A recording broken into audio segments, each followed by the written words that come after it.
Kalpathi രഥോത്സവത്തിൽ VK. Sreekandan MP. ചെരുപ്പിട്ട് രഥം വലിച്ച് ഭക്തരെ അപമാനിച്ചെന്ന ആരോപണവുമായി ബി.ജെ.പി. വർഗീയ വിഷം തീണ്ടുന്ന പരിപാടി ബി.ജെ.പി. നിർത്തണമെന്നായിരുന്നു കോൺഗ്രസിന്റെ മറുപടി.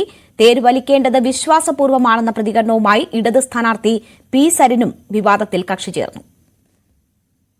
മന്നം സമാധിയിൽ പ്രധാനമന്ത്രിയായിരുന്ന നരസിംഹറാവുവിന്റെ അംഗരക്ഷകർ ചെരുപ്പിട്ട് കയറിയത് അന്ന് വലിയ വിവാദമായിരുന്നു. സമാനമായ തരത്തിൽ വിശ്വാസവുമായി ബന്ധപ്പെടുത്തി പാലക്കാട് ചെരുപ്പ് വിവാദം കത്തിക്കാനാണ് ബി.ജെ.പി. ശ്രമം. ഉപതെരഞ്ഞെടുപ്പ് കാലമായതിനാൽ കൽപ്പാത്തി രഥോത്സവത്തിൽ 3 മുന്നണി സ്ഥാനാർത്ഥികളും നേതാക്കളും സജീവമായി തന്നെ പങ്കെടുക്കുന്നുണ്ട്. വോട്ടുകൂടി ലക്ഷ്യമിട്ടുള്ള ഈ നീക്കമാണ് ഇപ്പോൾ വിവാദമായിരിക്കുന്നത്. വി.കെ. ശ്രീകണ്ഠൻ എം.പിയും സ്ഥാനാർത്ഥി രാഹുൽ മാങ്കൂട്ടത്തിലും വിശ്വാസി സമൂഹത്തോട് മാപ്പ് പറയണമെന്ന ആവശ്യവുമായി ആദ്യമെത്തിയത് ബി.ജെ.പി. സ്ഥാനാർത്ഥി സി. കൃഷ്ണകുമാറാണ്. കോൺഗ്രസിന്റെ നേതാക്കന്മാർ ചെരുപ്പിട്ടിട്ട് രഥം വലിക്കുന്നത് അത് ഇതിനെക്കുറിച്ച് ഇതിന്റെ ആചാരങ്ങളെക്കുറിച്ചും ഇതിന്റെ രീതികളെക്കുറിച്ചൊന്നും തീർത്തും ബോധമില്ലാത്തതുകൊണ്ട് ചെയ്തതാണെന്നാണ് ഞാൻ ധരിക്കുന്നത്. പഴഞ്ചൊല്ലു കൂട്ടുപിടിച്ചായിരുന്നു ബി.ജെ.പി. സംസ്ഥാന അധ്യക്ഷൻ കെ. സുരേന്ദ്രന്റെ പരിഹാസം. കോൺഗ്രസിൽ എന്ത് ആചാരം? കാട്ടുവഴിക്ക് എന്ത് സംക്രാന്തി എന്ന് വെച്ചു കോൺഗ്രസിനുണ്ട് ആചാരം.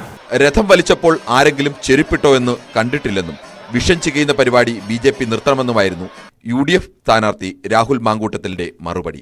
നമ്മൾ ആളുകളുടെ കാലിലേക്ക് നോക്കി അവർ ചെരുപ്പിട്ടിട്ടുണ്ടോ, എന്തെല്ലാം കുത്തിത്തിരിപ്പ് ഉണ്ടാക്കാന്ന് ഞാൻ നോക്കിയിരുന്നില്ല, ഞാൻ കണ്ടിട്ടില്ല. അപ്പൊ അതുകൊണ്ട് എനിക്ക് അതിനെപ്പറ്റി അറിയില്ല. ഇങ്ങനെ എന്തിലും നമ്മളിങ്ങനെ വിഷം ചെയ്യാനായിട്ട് നിൽക്കാതെ കാര്യങ്ങളെ പോസിറ്റീവായിട്ടും ഒരു മനുഷ്യത്വപരമായിട്ടും ഒക്കെ സമീപിക്കുന്നത് നന്നായിരിക്കും. തേര് വലിക്കേണ്ടത് വിശ്വാസപൂർവ്വമാണെന്നും അബദ്ധമാണ് പറ്റിയതെങ്കിൽ അപ്പോൾ തിരുത്തേണ്ടതായിരുന്നുവെന്നും ഇടതു സ്ഥാനാർത്ഥി പി. സരീൻ. നമ്മൾ ചെയ്യുന്നത് മര്യാദയ്ക്കും മാന്യതയ്ക്കും ആചാരത്തിനും അവിടുത്തെ ആളുകളെല്ലാം ഭക്തിപുരസരം ചെയ്യുന്ന ഒരു ചടങ്ങാണിത്. അത് തോന്നിവാസം കാണിക്കാനുള്ള ഇടമല്ല എന്ന് അവർ വിളിച്ചു പറഞ്ഞു എന്ന് ഞാനും കേട്ടു. എനിക്കറിയില്ല. അപ്പൊ ഞാനതാ പറഞ്ഞു, നമുക്ക് ഒരു അബദ്ധം പറ്റാം. പെട്ടെന്നുള്ള ഒരു ശ്രദ്ധക്കുറവിൽ എന്തെങ്കിലും സംഭവിച്ചാൽ അത് തിരുത്താനുള്ള അവസരമെങ്കിലും ഉണ്ടാവുമ്പോൾ അത് തിരുത്തണ്ടേ.